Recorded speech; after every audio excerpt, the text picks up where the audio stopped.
evening, ladies and gentlemen. Uh, it's a great honor for me to be here, welcoming all of you to to a lecture that we've tried to organize with the help of Professor Sai Baba from NIS, Indian Institute of Science, Bangalore. And it gives me an immense pleasure to welcome Professor Gohar Raza, an eminent scientist, a popular science communicator, with whom I had a chance to work with in my first 3 years of my career, way back 92 to 95, while he was a scientist at NISTADS, which later on I guess he uh, went and joined NISCARE. And it's after a long time that we've gotten together, and I'm very happy to share the dais with him at the moment. It's an immense pleasure and an opportunity for me to be welcoming you to this RIS lecture on science, technology, and society, the challenge of reaching out. Before I get started, here's a quick introduction about Professor Sai Baba. Professor Sai Baba is the T.V. Raman Pai Chair Professor at the National Institute of Advanced Studies in Bangalore, working in the domain of science communication and risk communication. He is an outstanding scientist and former director, Resources Management Group at the Indira Gandhi Center for Atomic Research in Kalpakkam, and a senior professor at the Homi Bhabha National Institute. His present work includes obtaining effective and informative insights on managing public perceptions and public acceptance of public risks associated with new and emerging technologies, through science and technology communications. Professor Sai Baba is developing platforms for enhancing interaction between scientists and public using conventional and non-conventional media of communication. Welcome, Professor Sai Baba, and thank you for accepting our invitation for this lecture today. Professor Gohar Raza has been a former scientist with NISCARE CSIR and is a leading science communicator. He loves writing poetry and is a famous Urdu poet as well, a social activist and a documentary filmmaker, working to popularize the understanding of science among general public, known for his films like Jang-e-Azadi on India's first war of independence, Inqilab on Bhagat Singh. It'll be quite incomplete on my part if I don't speak about the STIP forum. The Science and Technology Innovation Policy Forum has been set up with the objective of promoting debate on various aspects of science, technology, and innovation policy. The forum would go beyond the disciplinary boundaries by taking into account the intersectionality of SNTN information. It aims to bridge the gap between science and technology for dissemination of scientific achievements, as well as for generalizing debate of societal aspirations and promoting responsible research and innovations. The monthly lecture series on public lectures has been launched to sensitize the public discourse on science, technology, and innovation policy, research and information systems for developing countries, RIS, the Energy Research Institute, TERI, Center for Science and Environment, CSE, the Indo-French Center for Promotion of Advanced Research, CEFIPRA, VIGYAN, PRASAR, and the Indian Habitat Center are collaborative institutes. So without taking much of your time, I would now invite Professor Sai Baba to bless us with his lecture. Over to Sai Baba. Thank you. Yes, thank you.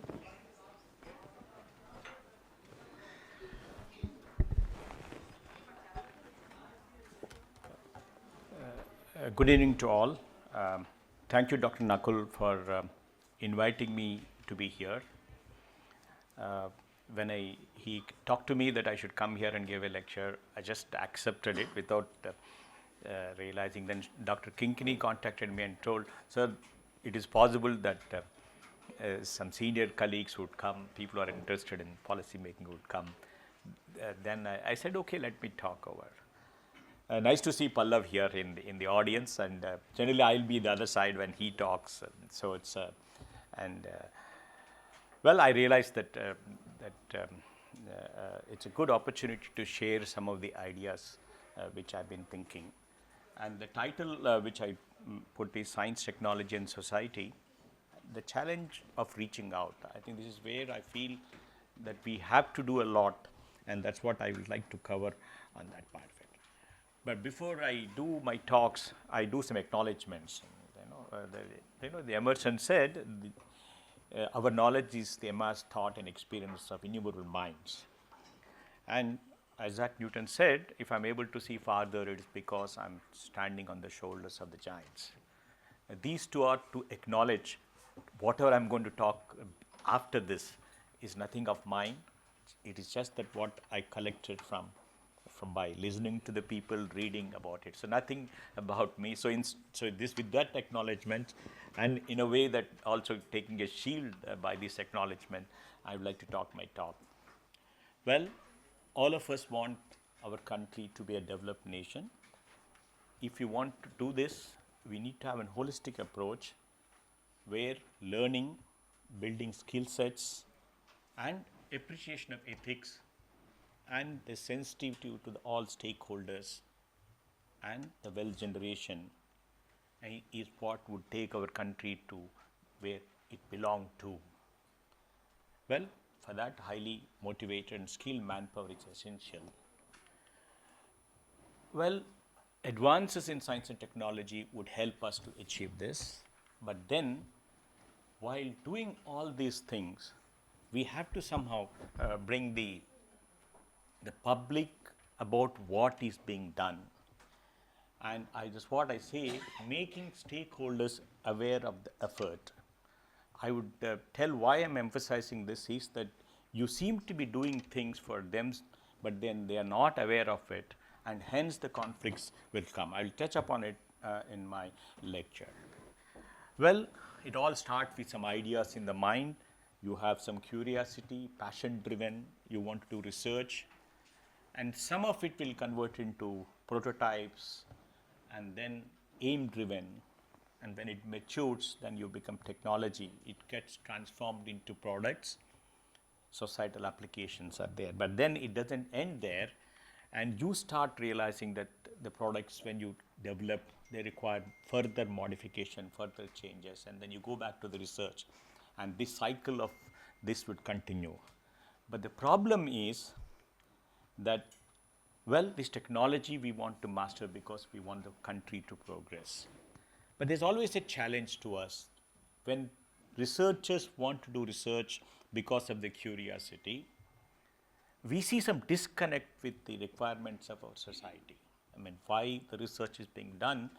Is it going to help the society? This disconnect is a challenge. And this is what we call blue sky research, why I cannot do what I want. This is a challenge from the researchers. And Dr. Chidambaram is very fond of using this word, directed basic research. I think this is where can I have a vector to the basic research I do so that it can lead to applications, and maybe you can call it as an applied research. And doing all these things, we need innovation. So this is where the ecosystem of what the research can lead to. And what is the problem we are facing now? This is the world we are living now. And if you divide them broadly into developed and those who are aspiring to be developed, and you can see the problem we are going to face. The problem is that the developed nations, the population is more or less saturated or it is declining. The bulk of the addition of the human beings would happen in the world which is aspiring to be developed, and that is a big challenge. Already you want to reach the level of the quality of life that is there, and then you are adding more people to it, and that is the challenge which we are facing. And I would call the pillars of development to the society is that one is energy, which I always keep on the top of it. It is to seek energy independence and also promote efficient utilization. You have to take care of the environment where we are there and conserve or at least minimize the impact on the environment when the progress is happening, and also to ensure the economy is there, that is, enhance the national economic development through the use of technology. All this we are doing because we want our society to have a better quality of life. And these are where the pillars of development, and then on the top of it stands energy. And since I come from the energy background, I keep emphasizing on the need for energy independence in this country. Now we want to research and development, and if you want to talk research and development, it's a purposeful and systematic use of scientific knowledge to enhance the quality of life. Ultimately, I'm linking all research, all development is linked to the quality of life. The development has to be there.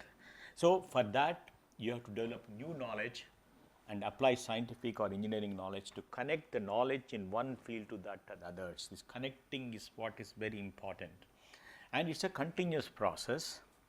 You cannot define when to start and when to end. And R&D is a continuous process. If it is so, then how do you measure the outcome? Okay, if I say it's a continuous process, how do you measure this outcome, and where does the innovation comes into the picture?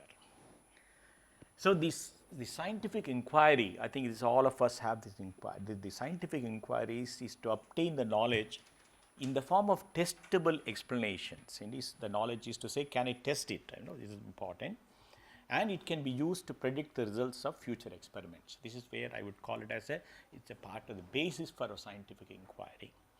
And it is for gaining better understanding of the topic under study, whatever it is, and later to use the understanding to intervene in its causal mechanisms. For example, if you want to cure a disease, I mean, how we can do that part of it. The better an explanation is at making predictions, more useful it frequently can be, and the more likely it will continue to explain a body of evidence better than its alternatives. So this is what we call it as R&D continuum.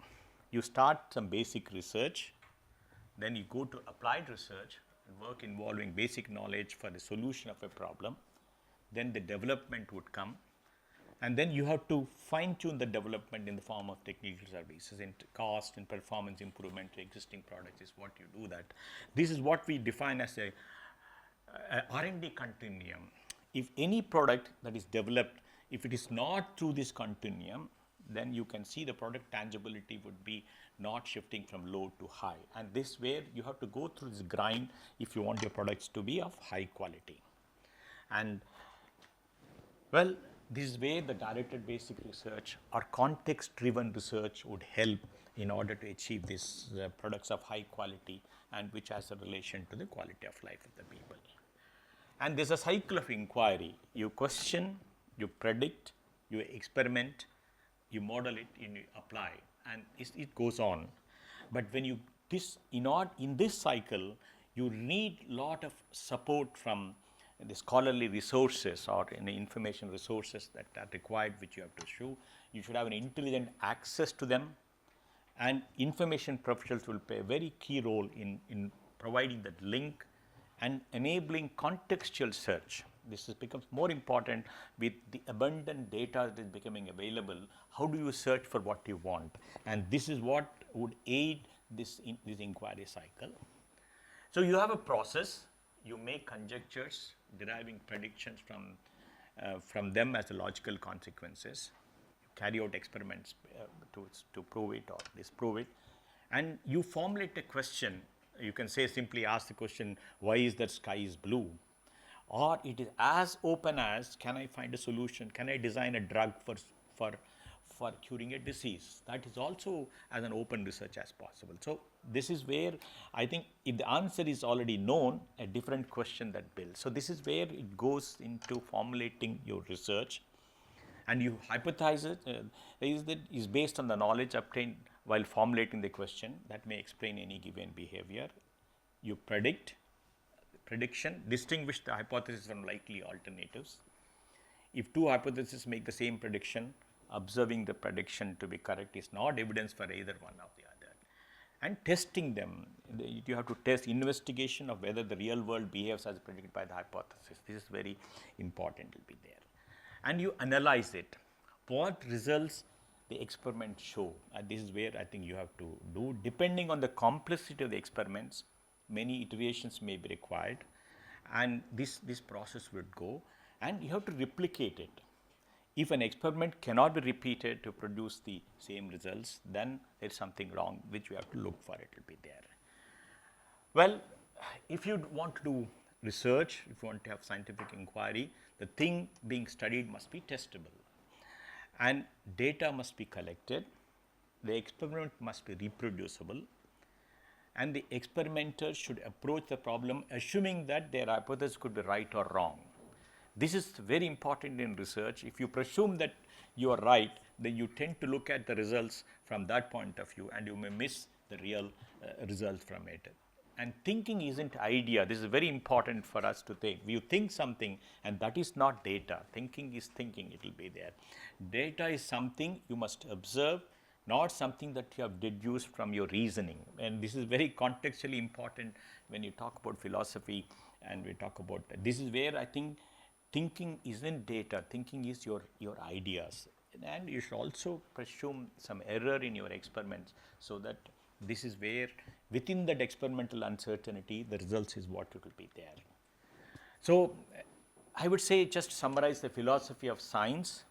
Well, pose significant questions that can be investigated empirically, link research to relevant theory, use methods that permit direct investigation of the question, provide a coherent and explicit chain of reasoning, replicate and generalize across studies, encourage professional scrutiny and critique, and that is becoming more relevant now, that are we subject to professional scrutiny and critique, or you're very possessive about your ideas and your results will be there. So if you had to just summarize, there's a cycle of doing science. It's a process which I wanted to emphasize. It is not one way, it's a cyclic process.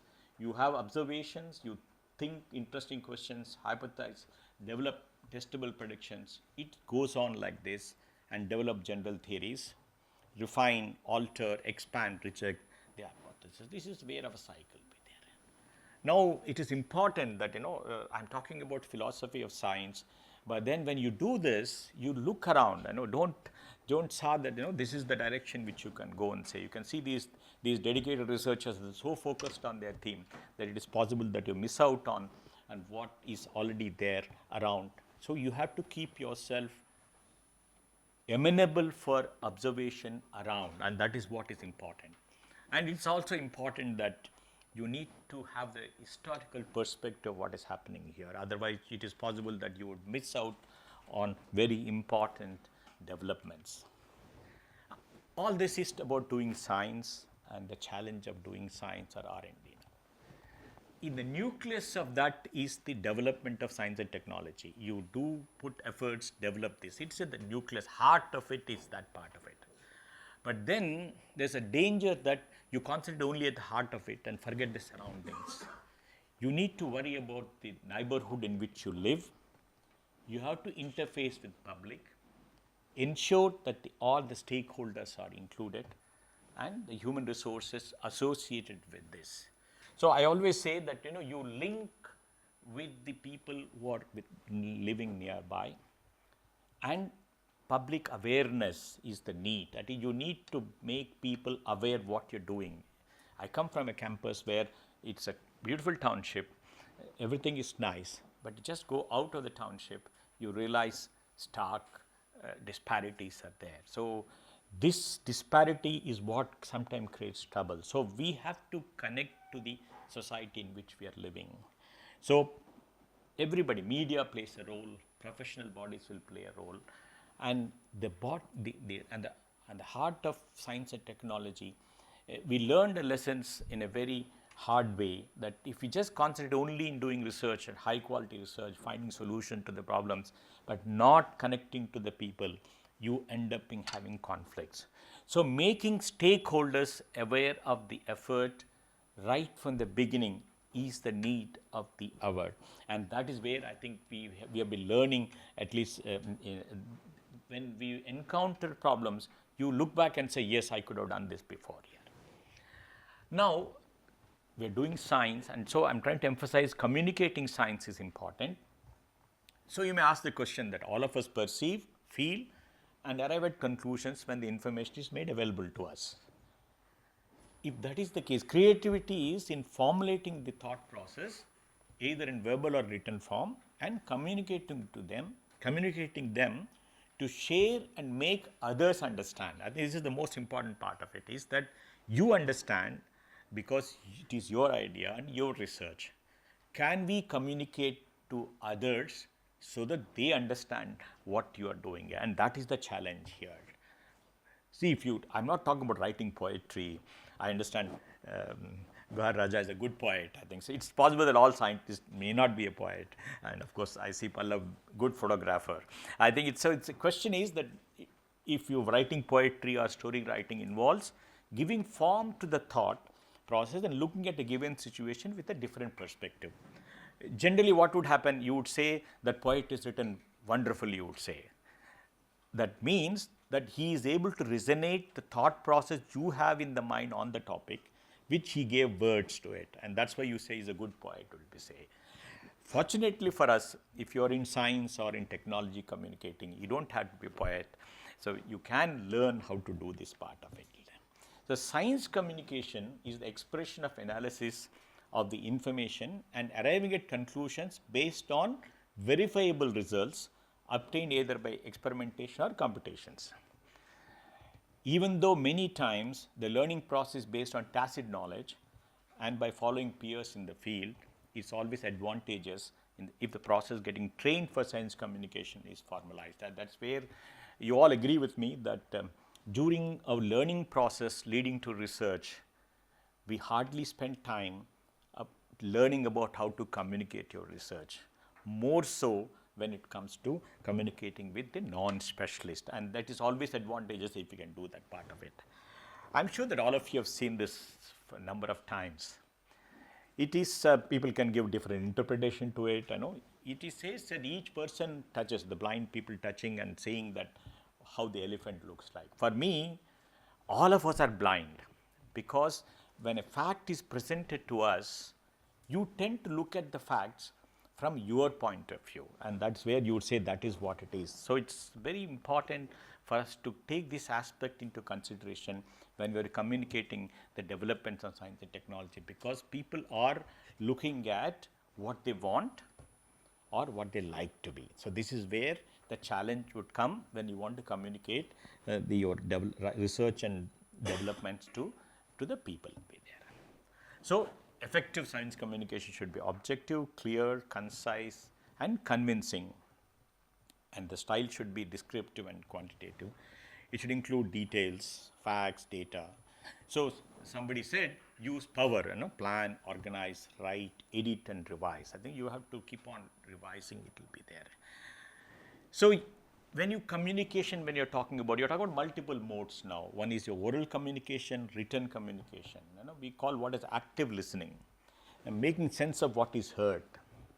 In fact, it requires paying attention, interpreting and remembering and what is being told. In fact, actions, gestures, non-verbal. In fact, a lot of things are conveyed in the non-verbal communications, and it will be the many times when you meet people, what is not talked about is what conveys a lot to it. So these are all things which you have to take into consideration. So we are talking about communicating science to whom? I think one is the scientist, that is peer-to-peer communication, other is to public, and also there's a risk component to it, and how do I communicate the risk part of it to the people. And I just try to put together the modes of communications. On one side, I would call it the peer-to-peer communications. I think you can see research papers, reports, presentations, posters, and if you work for a government, non-government organization, you struggle to put for funding, you have to put up your proposals. Then of course, public lectures, the ones which I am attempting today, and the press releases. Sometimes you have to tell what has happened, and that press release is a very challenging thing because it has to be done at the shortest time. So you have to ready for this press releases. Of course, we are emphasizing the need for writing popular articles, which are missing in our country. We don't seem to be writing popular articles. So that is the bridge between the specialist and non-specialist, and that's where I think the popular articles you have to do with it. And technically, you can have these newsletters, annual reports are there. The whole challenge is the perception management. By communicating, doing all these things, is the perception management and also the risk communication. If the technology is associated what type of risks that are there. I mean, can we reach to the people be there? Now the question is, you may wonder that all of us, all literates can write. Why should I talk about writing? Why are you telling about all of us know about it? It is like anybody can sing, but the question is, where are the audience? I think this is where can we reach to them. So writing is for communicating. Can we get the readers? So writing is a skill. Good writing is an art. More so when it comes to communicating your research. So there may be those who are born or gifted writers. Intuitively, you have that skills with you, but others have to learn and practice. And since now, why am I emphasizing now? Where are we leading to now? This is what we are going to handle now. These are the people now we are going to talk, going to deal with. I think so. When such people are there, now you can see the challenge that what we want to face when it comes to communicating. Now, science communication to whom, by whom, and what. And this is something which we have to see. One, it is students. When it comes to students, it's learning and to be taught by the teaching community. And it is the researchers essentially to trying to communicate new inventions. And if it's an industry, it is the development that happens, communicate to the stakeholders of the society.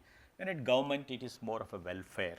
So this is the different ways when it comes to communicating. So you have the press, you have the teaching community, you have the scientists, the government, the policy makers, all are there. But the nucleus or the heart of it is the people. And this is what our communication is meant for. Well, Professor Balram said, writing, I was just quoting from his lecture here, read, how do I develop this? I mean, how can I write? How I can learn these skills? One is finding a topic or being assigned a topic, collecting background material. You just have to do this, write freely, read loud, listen to the sounds. And of course, he says writing can be difficult. And those of you who start writing papers, you would realize that it can be difficult. It will be there. And you have to be very careful when you write. This is you can see sometimes a comma can kill a person. I think. Let's see the grandma. This is all probably you would have seen that part. So you have to be very careful when you write about it. And this is the world we are talking about. Why I'm talking about communication difficulty is that with the time progressing, we don't want to communicate directly with people, I think. And you can either use a message or a mail. This is where the world is leading to. This is why I'm pointing out is this is an additional challenge which are coming out. Already difficult to communicate, and now we are going to have people who do not like to worry about this. There's no one-to-one communication that is happening here. This is a bigger challenge. This is going to happen now. Well, I think the complexity is described here. This old lady is asking the scientists when the bus would come, and you can see what is complicating. And that lady is smart. She understood. You don't know the answer. That's what it says. Many of the scientists who are, I know some of you sitting here, we get complicated. When we ask your grandmother about what you're doing, you say she will not understand. But it's our duty to convince them. I think this is another difficulty which we face because we seem to be living in our own world and say we know everything, and that's where the disconnect comes into the picture. Well, this is how the communication is evolving.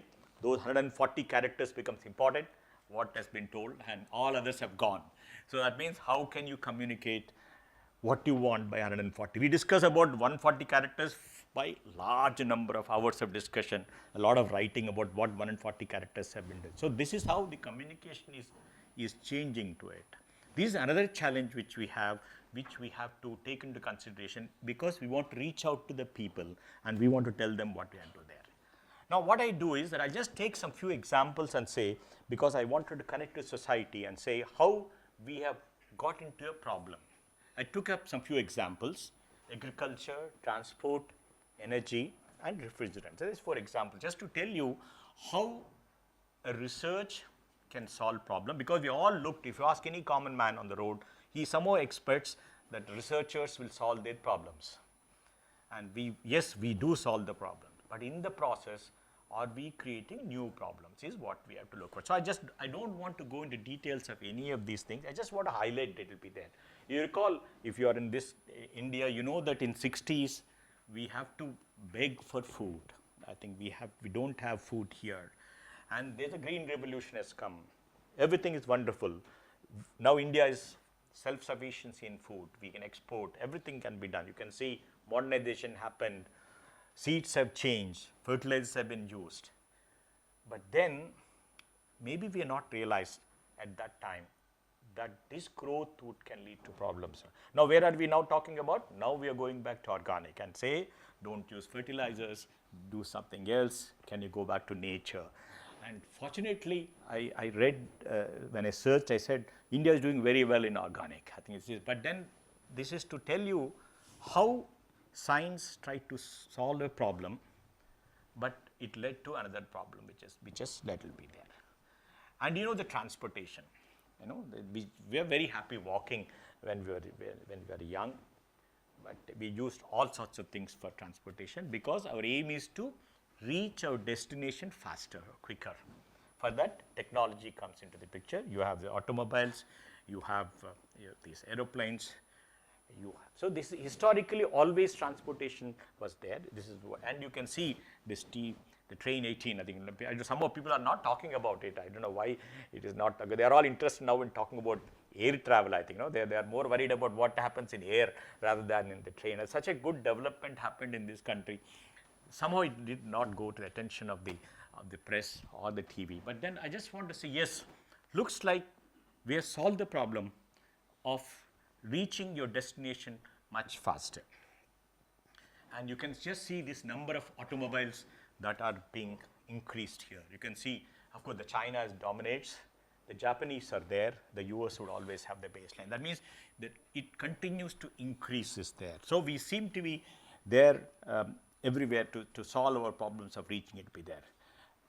This is what we are ending up now. So today I just started from the guest house and reach here. You're supposed to reach in 20 minutes and it took about an hour.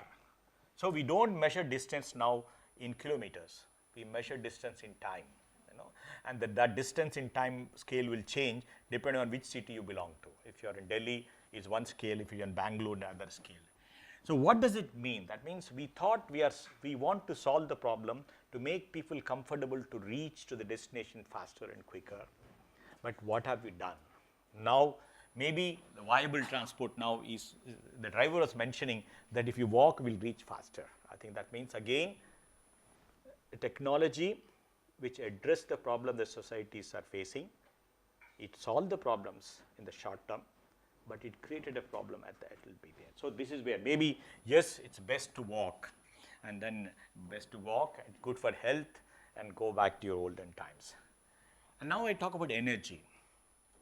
We walk, we have energy which we are doing in that part of it. So this is how the energy has progressed over a period of time.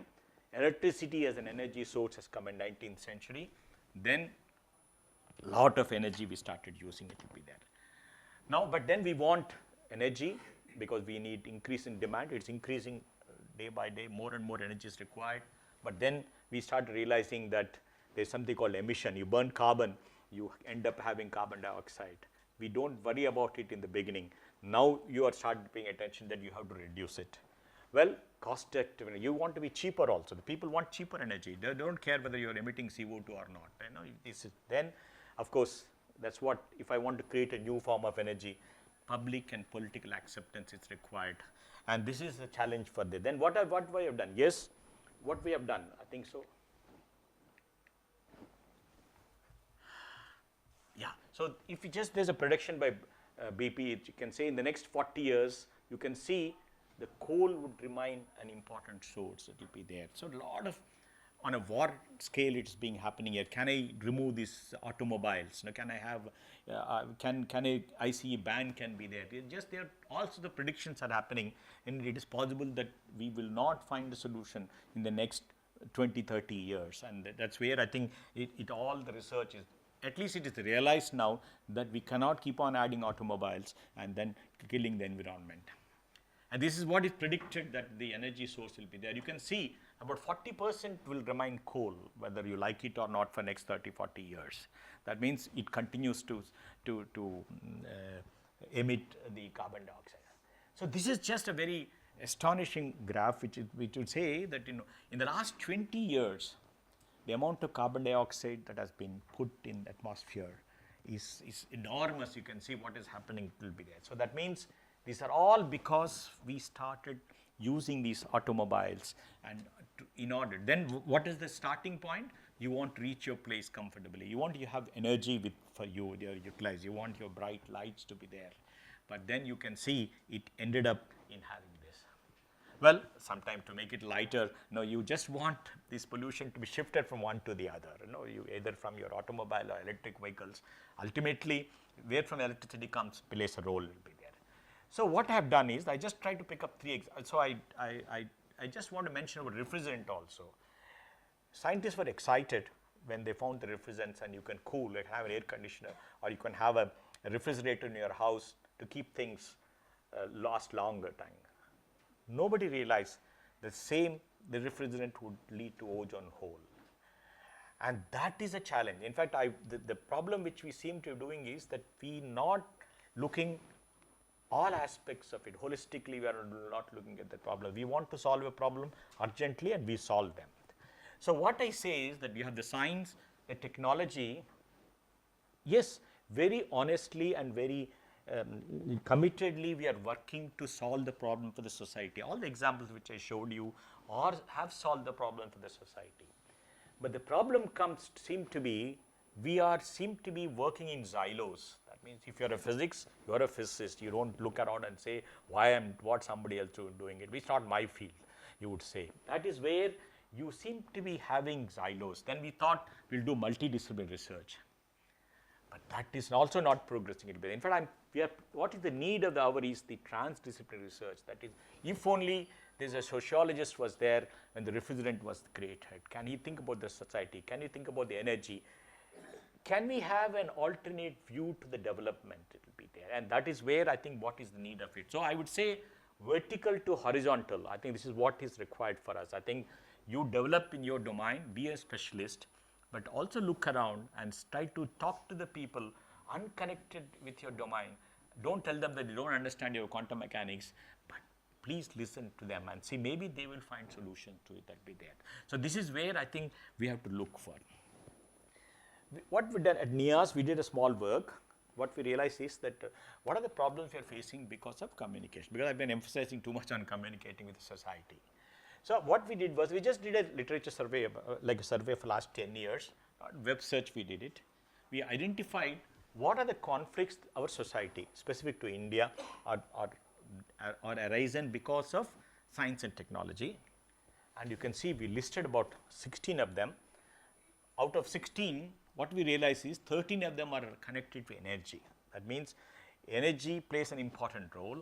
And when energy wants to be added, or it will be there, you can see majority of out of the 16 conflicts which we tried to identify, I excluded the conflicts arising out of social issues, or that's not what is our aim, which led to science and technology. There are 2-3 more are there. Recent one is the Sterlite that in Tuticorin, which has happened there. I think it's a plant is running. So we excluded that part of it. So, and you can see that majority of them are energy related. Be it hydro projects, be it nuclear, be it thermal. Even thermal is having a problem. Mining is a problem. Even gas is a problem. Gas will be there. We just listed here when they started and what is the current status of this problem. This column says, where are we now? You can see some are suspended, some are stalled. That means these are all the issues which are coming out of it will be there. And there's another factor which we are not realizing is, you agitate and stop something. It doesn't end there actually. It is eating into your own money. I think you can see that the project gets stalled, and you can see what we listed here is, you can see when the projects are stalled, you can see the cost increase what is happening here. Well, recently, I think in the last year, I think Prime Minister declared Narmada Dam open. There's a lot of controversy. We started, they will say, yes, you would start 17 years back. I'm saying to you that who pays for this cost? The conflicts lead to stalling of the problems, and this is where. Then why is it happening here?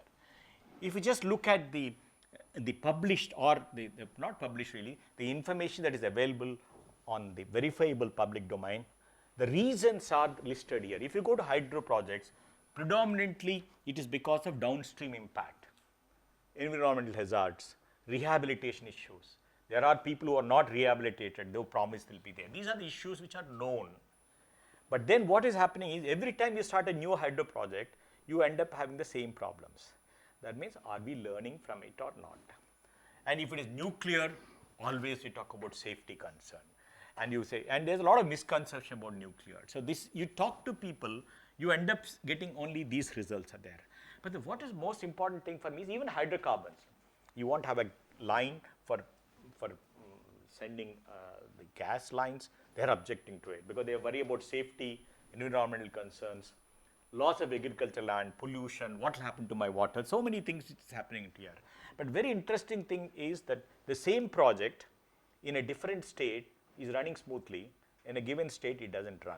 It only shows that how much bias can play a role. I think this is where I think what we realize. But then what is the point which I'm trying to list down here is that once you know the concerns which the people would have on a given project, when a new project is starting, why are we not doing anything about it? Or why are you allowing the same problems to be raised and same problems could become? So this is where what we are failing in communicating to the people, why it is important it will be there. Well, I said, yes, this I showed in the first one. I think so what I want to suggest is communicating with the stakeholders becomes very important. And get connected proactively. Typically what happens in a country like ours will be, a minister would go to some meeting and declares a project in that place. And they'll get a lot of clappings. There'll be newspaper thing will be there. But I'm saying that have you consulted the people where the project is going to come? But when will you go to them? When they start reacting to it. When they put agendas, then you go and talk to them. So you're reacting to things, and what is required is to do proactively. And that is where I think you have to get connected proactively, much before can we talk to the people. You go and tell people that, if I tell all of you that, for next 10 minutes air conditioning will not be there in the beginning of the lecture, you are well prepared for it. But suddenly if air conditioning is there, you get irritated. The question is preparing people for the possibilities are there. Then you can take people with you, and that is where we are failing. And I want to say this is where the researchers should do communicating, and that's where we have to connect them to proactively is what I would say. Now what is happening, you can say newer mediums are coming. You have Twitter, maybe some of this lecture will be already on Twitter somewhere or on Facebook somewhere. Looks like we can now get connected faster.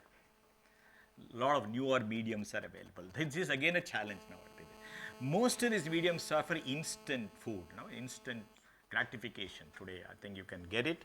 But what we try to do is that can we use this Facebook or something for communicating to people? So what we've done is that we started 2 Facebook pages. It's just to learn how social media can be used for non-commercial purposes. So we started one communication club at NIAS. I also thought, let us start a Facebook page and start posting things related to communication and see what would happen to it. Well, we also started something on artificial intelligence because I think you have to worry about emerging technologies. When the technologies are emerging, how well prepared the society is to accept those enabling technologies, and what are we doing about it? And this is something which is important. So what we did was we just started a Facebook page. I thought every day we'll post some few things, what we find important. And somebody can say to me that why should you post anywhere Google is doing it? Yes, Google is doing it, but I think you can always bring it and put context and put that part of it. But why I'm showing this is that I just tried to do an experiment and say how many people it will reach, how many people it will react. Well, it is reached about 300 people. Maybe I'm selling that Facebook page to you people. You can always go there and like the page so that the number of likes will increase.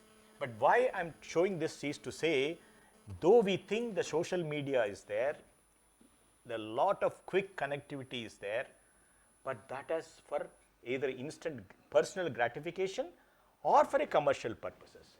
So you can see that there's something called organic or a paid. In fact, this Facebook has an analytics. It say every time the moment I started these 2 pages, I keep getting messages.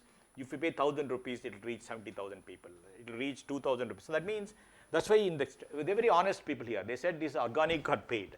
So why I'm telling this is, even though the newer mediums are becoming available, it may not be easy when you want to reach a society and for a non-commercial purposes. And that is what is the thing which I wanted to convey to you.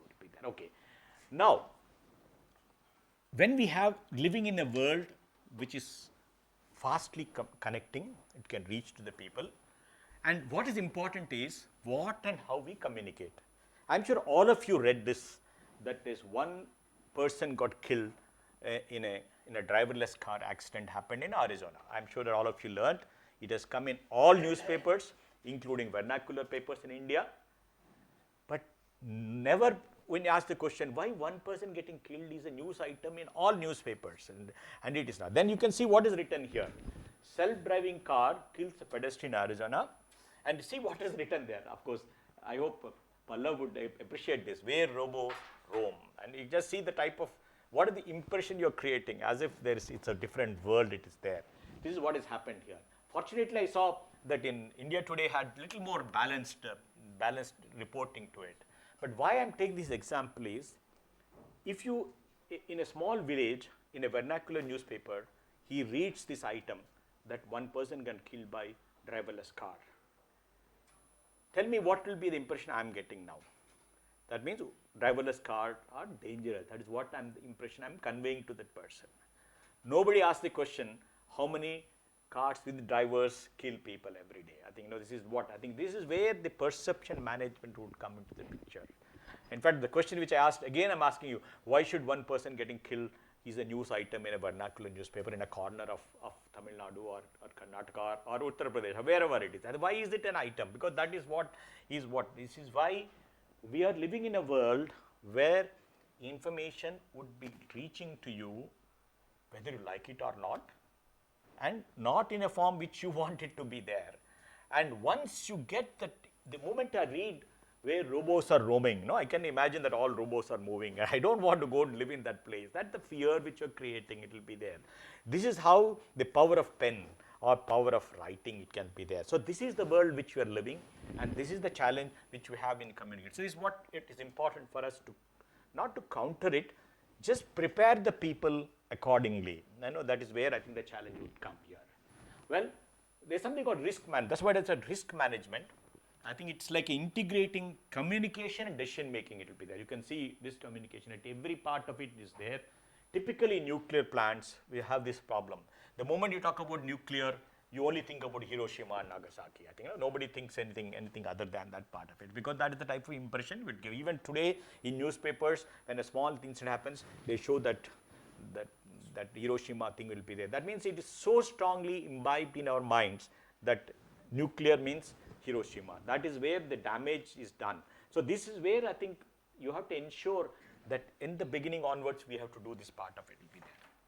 Well, so you have an institution which research, but then you have the local leaders. These are very powerful people. I think India, being democratic country, we are very proud of our democracy, but then the people who run the democracy are the people who decide what you want. So you have to ensure whether you like it or not.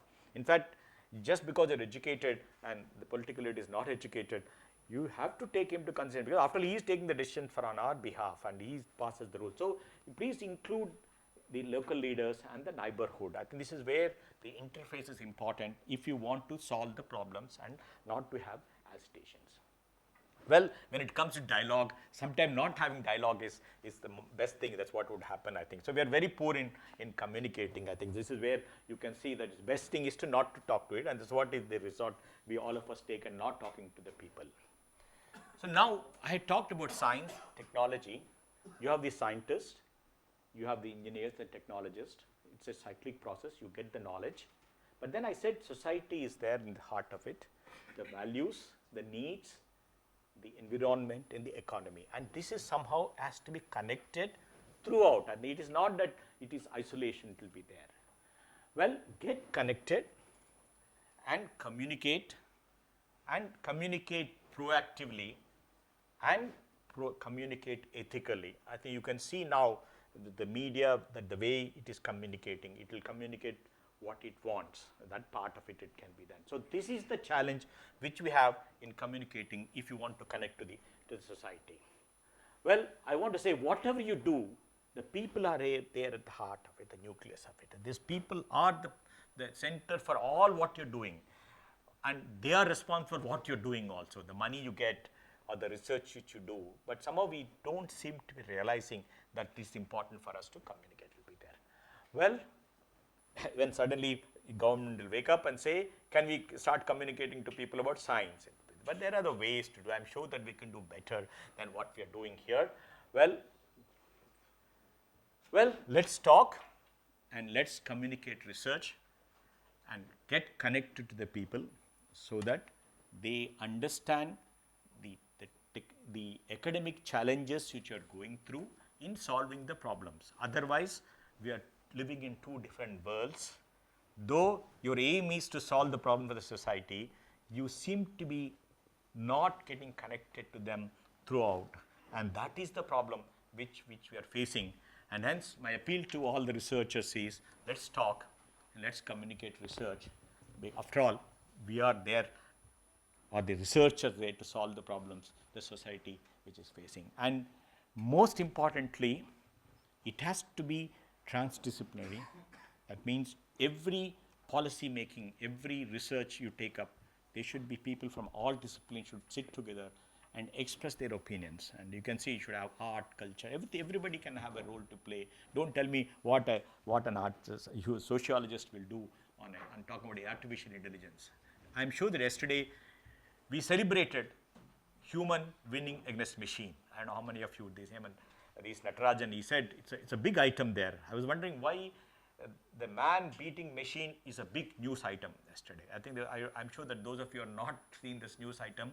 There's a competition between IBM machine for debating with a human being, and the human being has beaten machine, and they said it's a thing to be victorious. I was wondering, we used to wonder, is it the creator or the creation which will dominate? Now looks like we are already given up and say we are celebrating when man beats a machine. And that is where we are living it, and I think I will stop here, and I thank you all for the attention.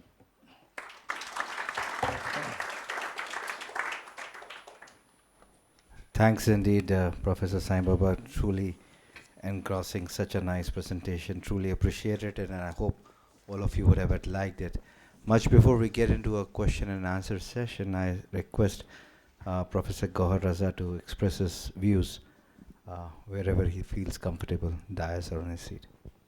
I think after such a wonderful, very thickly packed, condensed lecture, which has touched almost all issues that are related to not only science, but science communication as well, we have heard just now. And I'm sure all of you must be thinking about intervening at one point of time or another, and it would have evoked all kinds of thoughts, either related to science or philosophy of science or method of science, or its impact on society and how projects are taken up and how projects are killed in any society. So it is a whole range of things that Professor Sai Baba has put before us in a very short period of time, and I must congratulate you for that. So before I start talking about my views on your lecture, I would like to have questions from the audience. Yeah, please go ahead. Just announce your name, pick up the... Yes. Hello, Joana Cabrera from Honduras. I'm a diplomat, but I'm also a PhD candidate. And I am very pleased with your presentation because we're having a trouble with communicating. And this is not a question, it's a comment only that comes to my mind, the crisis that we're having with vaccines. And it puts two topics in mind. Like, for example, this has happened because scientists have not reached the public, first of all, and in second, that the power of communicating has been in people that has no evidence, and now the complications are in a global risk. So communicating, it's really important, and just a comment that came to my mind. Thank you. Can we have 2-3 questions and then you respond to them? You can note down. Yeah, please. So myself, Biju Dharmapalan, I am doing PhD in NISCARE. My question is there any paid science reporting in science, because what I feel is there are cases where some scientific reports come out which is facilitating some industries. So this is where the people gets confused. One person who is doing genuine research will say that this is bad, and who is doing some fake research will say this is good, and that fake will come out publicly through the media. So is it there? Yeah, please. I'm Dr. Balakrishnan, Everybody knows Science you, Dr. Diplomacy Fellow, Balakrishnan. RIS. My question is, you've analyzed the situation in democracies very well, and I think I fully understand that. I would like to look at this case of a country like China, which is spending an enormous amount of money in R&D, very ambitious projects, including the biggest accelerator project. Now, there is that communication with the people is a weak element. It's not clear whether, now we have the things going wrong, for example, genetically modified babies and huge projects where it seems that there is no voice of the people which is going back to the policymakers. So what would be the scenario in a country like China as far as communicating with people is concerned?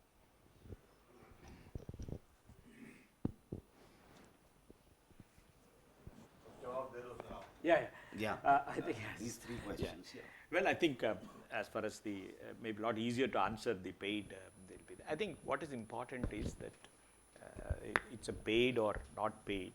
First is important to communicate to people, and now you're talking about whether it is already perception is being managed or not. It'll be there. Yeah, it would happen, but I don't think we are running short of people. Like we only find Pallava like one person standing for communicating science, and not many people are there for it. But so what would happen is that you will come to know very quickly whether it is it's a genuine reporting or not. I think people will be able to discern that part of it. And I'm not aware whether people are paid. See, what would happen is a company can have a communicating team, a science communicating team, communicating on the research that they are doing it. Obviously, it is going to represent that view, it will be there. So the question is the person belonging to, not belonging to an organization, reporting is important.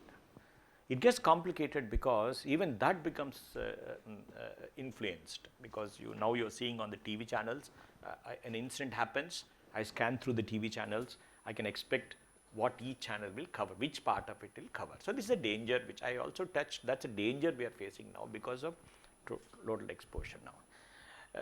Maybe the point which I am trying to tell is, can we communicate research when we start researching? Now, for example, genetically modified babies which we are talking now. What we are trying to do is, we are trying to connect to the people after the development is over, when it starts happening there. That's where the problem comes, it will be there. Can we prepare people by saying that this is going to happen, this have pluses and minuses of it? That is the preparation. Ultimately, the choice is individuals. What we are trying to do is, can I take an informed decision with all the information that is available to us? If you ask me, in a country like ours, when you go to a village, when people education levels are vastly different, can it happen? That's why I brought the local leaders into the picture. Take them into stride, they will solve your problems. I think this is where, to answer to the question is, I don't know whether people are being paid for reporting science, but I would say that it is important to communicate. After all, the decision will be taken by the people, whether whatever you see or not. Sir, the China question is a very emotional part of it. If you come from India, I hope there are no Chinese sitting in this audience. I think we tend to think that at one day the Chinese bubble will burst. We discussed that a number of times whether it is going to burst or not. If you are a strong leader, maybe autocracy is good for the country. Okay, and I understand people are telling to me, those who visited China, I never done it. They say that people are laughing on the road, they're smiling on the road. That means a good development. You can just imagine the symptoms which are talking about. People smiling is a symptom in China. That means that at the level they control will be there. You are seeing that China has progressed. I think it is progress is competing with LP there. So what I say is that yes, the people's opinion is not taken into consideration. That is helping them to progress a lot. But the question is, as long as, see, we lived under Rajas in the elden time. We had a golden Raj, Guptas will be there. They were autocratic. They will have one king and who would decide that part. The way I look at it is, as long as the decisions that are being taken, even if they are autocratic, if it is leading to the enhancement of the quality of life of the people, maybe we'll live with it, I think. See, today, what we're having today is that today in a democratic country, we have to oppose certain things because you don't want the government to continue in power. So this is a problem we are facing. So we don't want to have a political debate. The answer to your question is yes, I also want to believe that at some stage when things become, things go to the level where they misuse the authority and science and technology, that is the time when the challenge would come there.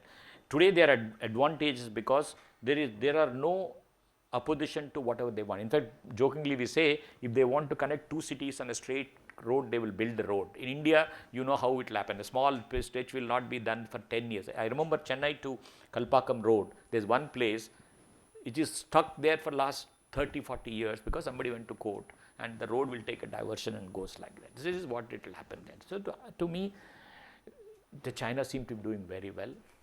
Okay. Now that's a problem for us, but I think I only can answer this much to you that a leader who is autocratic but looking for enhancing the quality of life would yield results. It will be there. Let's talk. Yeah, the first question. Did you answer the first question? You know, I think she made a comment. I think she It was didn't only want a to answer. It comment. will be You there. don't want No, I think him to react to that comment. No, I think no. I think I think what it. Vaccines. Maybe you can also contribute.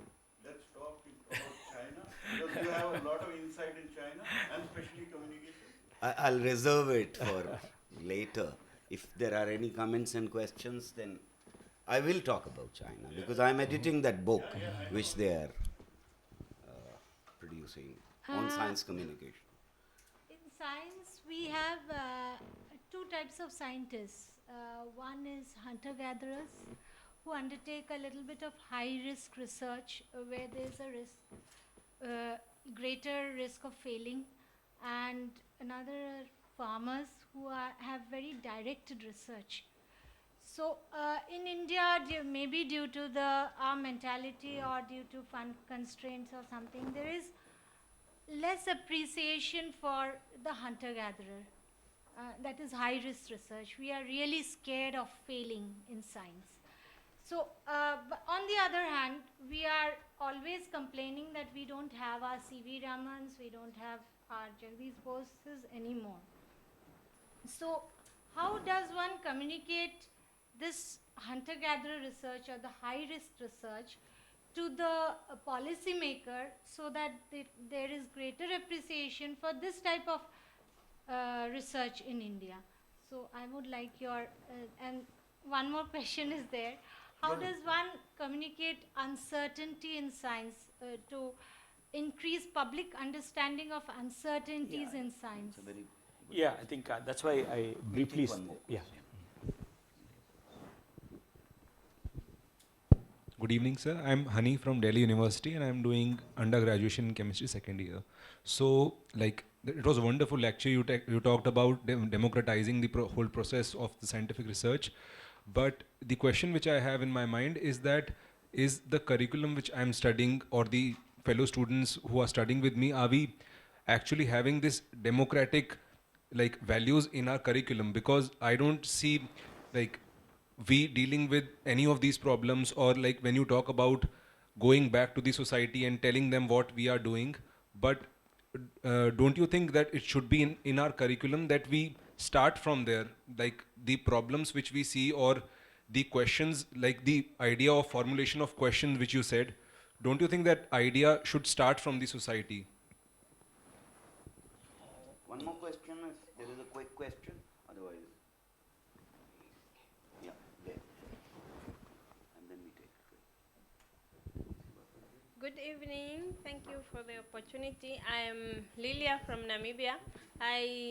My greatest concern is we have I think communication problem and should I say understanding. I just want to know how do you motivate the reading. For us it's basically reading the how do I put it nicely? For people to be reading much. I think the research they are being done so, but then the reading part is the problem. Yeah. So maybe yeah, I think probably I'll start with your question about people. I just showed you some 2 cartoons. That's where the difficulty is there. I think so. That's a bigger challenge for us, that we probably would not be learning even to put those words which you used to in the earlier time. That's a challenge. In fact, that's why I showed you those things. This is an additional challenge which we are facing because we started communicating less and less and less, and reading habits have gone. And in fact, the concentration span is not more than 2 minutes. I think if you have a video, make it 2 minutes or 3 minutes, or nobody would see. These are the additional challenges which we are facing. It will be there. So which I think I have no solution how to do that part of it. I think but we have to be. What I say is that be aware of this problem. Tomorrow, when a youngster joins your organization, be aware that he comes from this background. Do not expect what I mean, like what I used to do when I was young, and this is the additional challenge of communication will be there. But then I think humanity will find solutions. I think I don't want to say it's all bad. I think somehow we find. I think generally what would happen is any newer technologies or any newer comforts which come would always be misused in the beginning. Okay. Then you would find correction factor happening, and then you would find that there will be a solution to happen there. Maybe it's a big challenge if I have to communicate my lecture in 140 characters. And if I can do that, then I'm a master of it. You know? Maybe that's what would. Then you would find that people would say I have to somehow put in my Facebook page in 2 lines. Can I put it? That means I had to put more effort. Otherwise, it will end up the way that boy was trying to do that part. So this is a challenge. I want to be optimistic that I think we'll find solutions. It will be there, because that's why I said the social media for instant gratification. And after some time, I talked to a lot of young people, and they said, I just asked them that I have created 2 Facebook pages. Why are you not liking it? And she said, no, we are not on Facebook. So it looks like Facebook is a thing of past already. My nephew tells me email doesn't exist for him. I know that means you can see that in a span of few years, something has come and gone. I think. So what would happen is, this is what would happen. I want to be optimistic. Again, I want to say to you that it will find its own solutions. But I think I only don't want the elementary school person to be given a tab and ask them to learn from. Then you are doing a damage permanently, because I think ultimately your skill. Today we are in a stage where we learned how to write, and now we are not writing. Now there will be a generation which will not learn how to write, and then nothing can be done about it. So this care we have to take that part of it. Now coming to, are we doing sufficiently in the curriculum, which you said will be there. This is a bigger question, which is actually my concentration is, that's a different topic. Again, we have to discuss a lot. In fact, what we did was that we talk about emerging technologies, for example, artificial intelligence, data science, or big analytics. So many things you are putting, advertisements you are putting there. Are we preparing the people to tackle these challenges? Answer is no. You graduate and go for 1 year course in some company by paying huge money, and they advertise if you do for 1 year, you will get it will be there. So this is the problem which we are facing. So, but then can the curriculum be changed so quickly? I think the answer to the question is, you have a set of courses which you have to do, which are there. You can do augmented learning. You can learn other things, which we're doing it. We learn things. If you want to know about Gully Boy, you know what Gully Boy did in that festival there.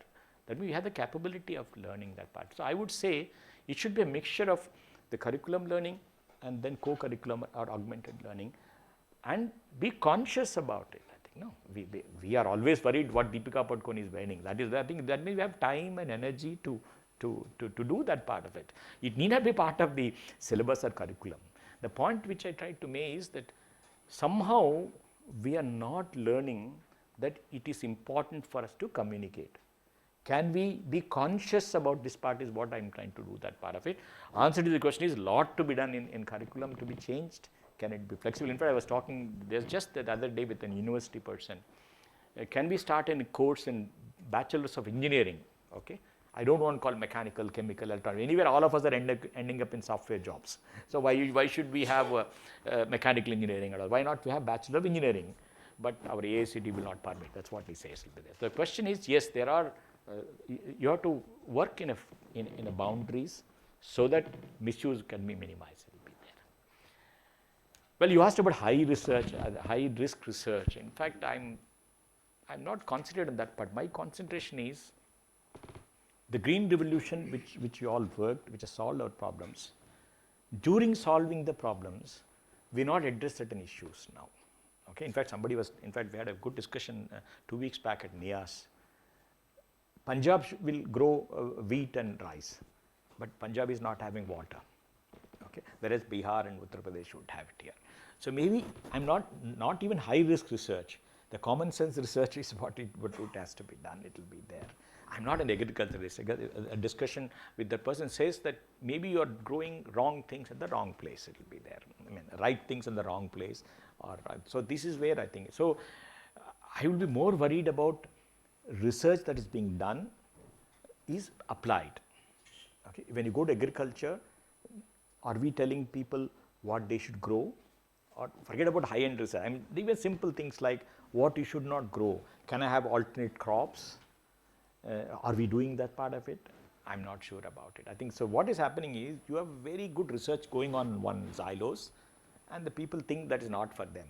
Okay, and that is where. In fact, I was talking to a traditional farmer. He says, traditionally they are growing rice. Now don't tell me to change it. Whatever science, I don't care for you. That's what he says. And we are now telling that if you keep on growing the forming the same paddy continuously, after some time you end up with the problem, and already the symptoms are seen in Punjab. It will be there. So I'm saying to you, these are all what I learned by discussion. So I cannot authenticate this information. So to me, more challenge is the research that is being done connected to the farmer so that he would be able to understand that part of it. But if you go and dictate him that you change the crop, he will not like it. That's where the perception management and the communication comes into the picture. Not to go beyond this, as you said, rightly said, we got silos and we disconnected what's happening as far as research is concerned. An idea was mooted almost a year ago about articulating the writing skills of researchers at the Department of Science and Technology. Gentleman sitting across the table here was there to moot this idea with the minister, and that's how we got into something that's called AVASAR, articulating writing skills, so that researchers can write what they're trying to do in research and Commonwealth can understand that. So we had a panel selection and an understanding of what people had done. Pallav and myself, along with about 10 other panelists, we were there to look after what they've done, and I'm glad to say that that's one step ahead to make these silos dissolve when people come together. Right. Over to Gorsa for his comments. And I have this pleasant duty to wind up the whole thing, and I think we are running out of time because every good thing has to come to an end eventually. But before it comes to an end, let me react to one or two issues. One of the issues that has been debated all over the world in the field of science communication is that do we consider a common person, the sovereign, as a clean slate? As a clean slate on which anything can be written, which means that this clean slate has only one problem, that we scientists, we communicators of science have not done very well in writing very clearly science. And if we do it, if the efficiency of the channel and total information that is available to science is passed through efficient channels, pipes, then we can make this sovereign a scientifically literate person. That is the only problem. The problem is not so simple. This citizen of planet Earth is a thinker like any scientist, is a person who reacts to situations which are given to him and which are changing when he is trying to grapple with his life, daily life. So this is a model which is known as deficit model. That there is deficit, you have pool of knowledge, connect it efficiently with pipes, pump in information, have a good communicator like Pallav Bagla, very fancy production of scientific content, and everything will be hunky and dory. No, it doesn't happen like that. They have their own culture. Scientific information is produced in a different culture, which is not people's culture. It is produced in ivory towers. Let's face it. And especially after Manhattan Project, the big science is funded by state. And scientists are trained to do two things. They're not trained to communicate to people. They're trained to communicate to either politicians who will ultimately decide their job, what kind of science they do, where the funding goes, etc., etc. So you do lobbying for your own projects. The other thing they are trained to do is to communicate to what he called as peers, among peers. So you talk in a very, very different kind of language which is not understood beyond a small field of science, highly specialized language. So when you say velocity, it means velocity, which is a vector. Now tell a media person that there is a difference between velocity and speed, and everything goes for a 6. It's a toss completely. The moment you say F is equal to m1 into m square, m by r square, gone. You are not communicating. Media person is gone, completely out of your hand. Now, media persons are trained, on the other hand, to use all kinds of jargons which are understood by people. They also have jargons, but they are trained to speak in a language which is understood by people. So high TRP, the kind of heading he showed, is their bread and butter. They won't change just because you are sincere about information and you want to be precise. So there are two cultures, again, that you encounter. So we have 3 cultures. You have science, you have media, you have people. Now this linkage is a very difficult linkage to understand. So things cannot be made very simple and say, okay, you have funding, you have media persons committed like him, and everything will change and everything will happen as per your way of thinking. And I think I disagree with you that if a strong leader is there at the top, he can resolve these problems of this triangle. No. Participation of people is extremely important, and democratic participation of people is important. Otherwise, no communication of science will happen. Coming to China, it's interesting that this talk is happening when I'm editing a book written by our Chinese colleagues on communication of science, how it has shaped over a period of last 20, 30 years. Chinese took a decision in 2002 to repeat surveys, national surveys like NRF in United States of America, to measure what they know or what is called as scientific literacy. Now, scientific literacy is divided into many kinds of literacies: functional literacy, cultural literacy, etc., etc. I'm not getting into that. It's a highly deficit model kind of situation for them. Chinese took the template from Americans and implemented it in China. But they have very sincerely done what is known as every 2 years a major survey in the country. Very honestly, because I know how they are applying their methodology. I disagree with their methodology. That's a separate question. I disagree with the indicators personally. That's a separate question. But on parameters that were decided about in 2000 turn of the century, they have done wonderful work. I'm thoroughly impressed personally, if you ask me. They decided that by 2020, they'll triple, multiply with a factor of 3, the level of scientific literacy which was there in 2002. In 2002, they found out that they lagged behind Europe by 20 years. What was scientific literacy level in Europe in 80s, late 70s and 80s? That would be their mark to achieve by 2015. They've exceeded that. The entire party network has been mobilized for that.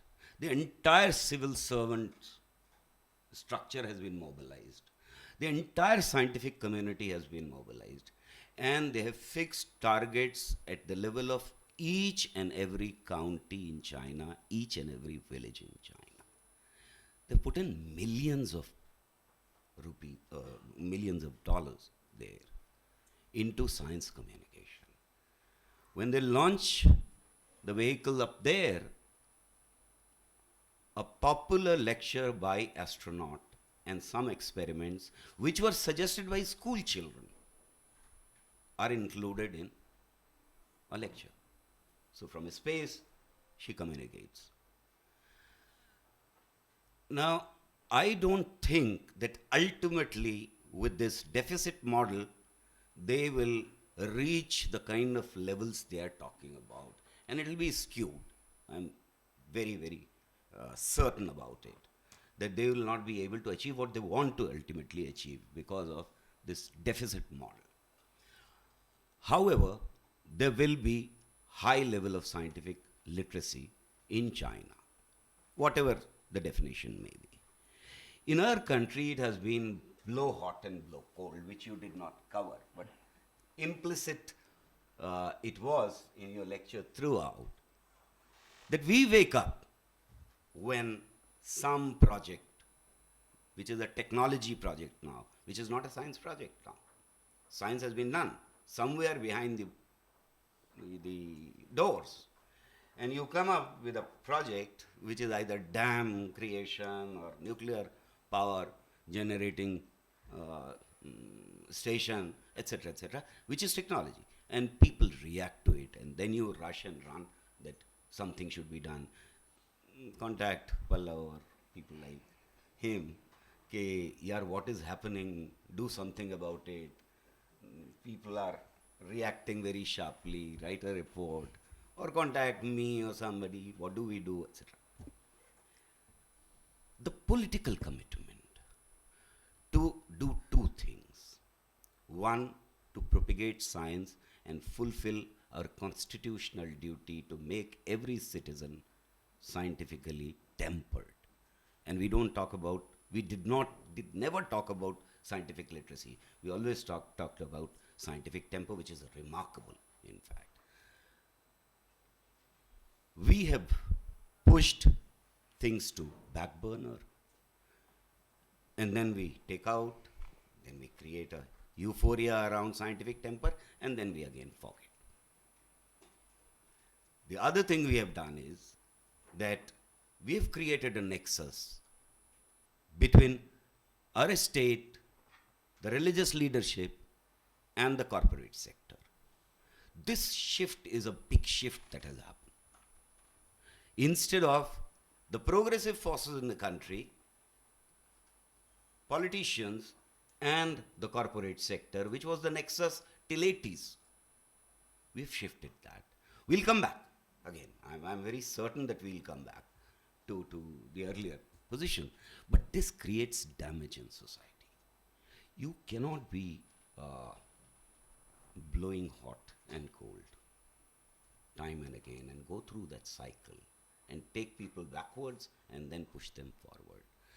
The political commitment, the commitment of scientific community, the commitment of our civil society, civil servants, and that whole structure is required if we want to do what you have been pleading about. With these remarks, I must thank all of you, but the formal thank is his job, which I'll not take away from him. Thank you very much. Before I get into vote of thanks, I request Professor Sai Baba to, if there are any points that he would like to, any rebuttals if he has. No, not really. I think, see, intuitively we want to be democratic. That is the ultimate reality. I think we want that if I have to choose between the freedom and money, I'll choose the freedom. All of us are taking that part of it. Now, the point which I'm trying to tell is that what is happening in China, we are waiting for 30, 40 years, and it seemed to be going in one direction. That's what is the point which I'm trying to tell. Though I also told emotionally for me, I wanted to believe that the bubble has to burst at some time. But the question you have to contemplate is, with all the democracy, with all the freedom, why are we having hurdles in that part of it? So this is what it worries me to me. I mean, I though the debate is not about the freedom and versus science, but for me, that's why I emphasized on communicating and connecting to the people. That is what is necessary in a democratic setup, because a corporator can stop the project. It is stopped. I have listed down the projects which have been stopped for a project which is being done in the other country. So I want to believe that the best situation is to be democratic, and that is the reason I have been kept on emphasizing, please get connected to the people, please keep them informed, don't react, be proactive. This is what I want. The China is an issue which we can discuss for a long time. And I would say, yes, I want to believe that a growth in one place would result in growth in other places if the Chinese discuss. So we will, I think, I don't want to say that the system in China is good. I never want to say that. The system in the China is helping them to progress it faster than what you're doing it here, because we are having a problem here in this part of it. So that is the take cognizance of that fact of it. I don't want to say that is the best. I don't want that should be the system. In fact, recently in a meeting, a Chinese official researcher came to me. She made a presentation. I asked a question. She was not answering. Then privately she told she cannot answer the question because she is from the government. So that shows the reality of the situation. So I just wanted to give an impression to you that my choice is for an autocratic rule.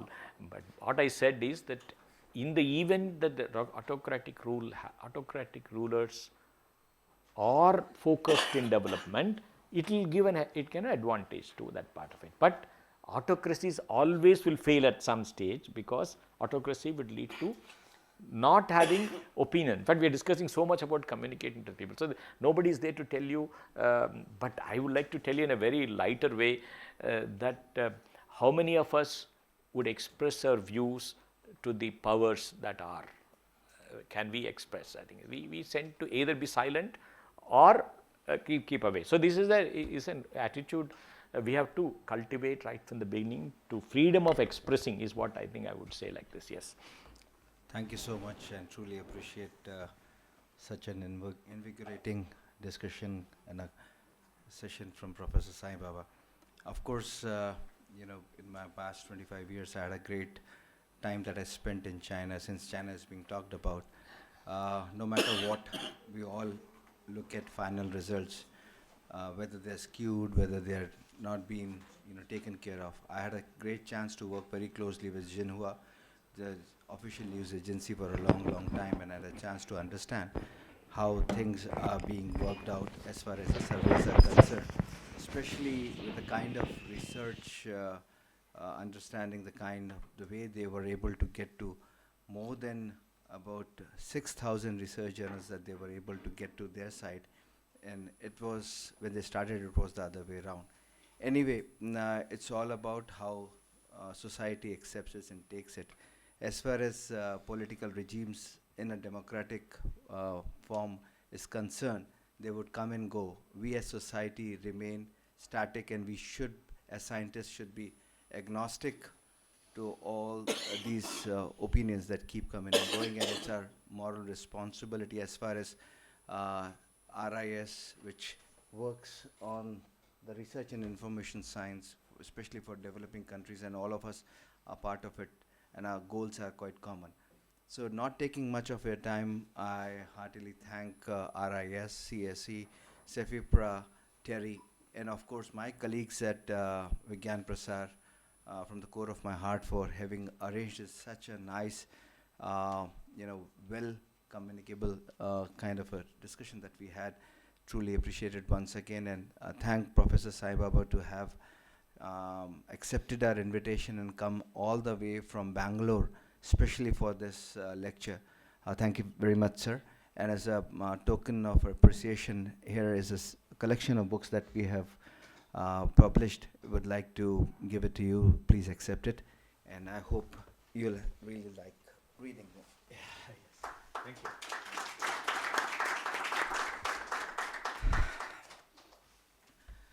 Professor Gohar Raza, we cannot leave you behind. Here's another set of books for you as well. Thank you so much for coming. Thank you.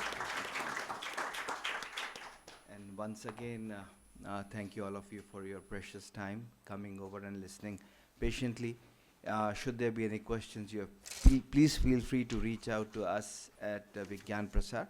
Our email ID would be directed at vigyanprasar.gov.in, and my personal email ID is nakul.parashar@vigyanprasar.gov.in. Feel free to reach out to us, and we'll be more than happy to respond to any of your queries and to the best of our abilities. With this, thank you once again, and thank you, sir. I look forward to seeing you again on another session of lectures at RIS. Thanks RIS once again, and especially Dr. Balakrishnan for being here and letting us do this. Mr. Suneet Tandon, head of IHC, unfortunately is not here, and our special thanks to him for having given this opportunity to use this room. Almost about 2 weeks ago, there was another discussion here, and I was here as well. And this is indeed a nice, compact place to have such discussions.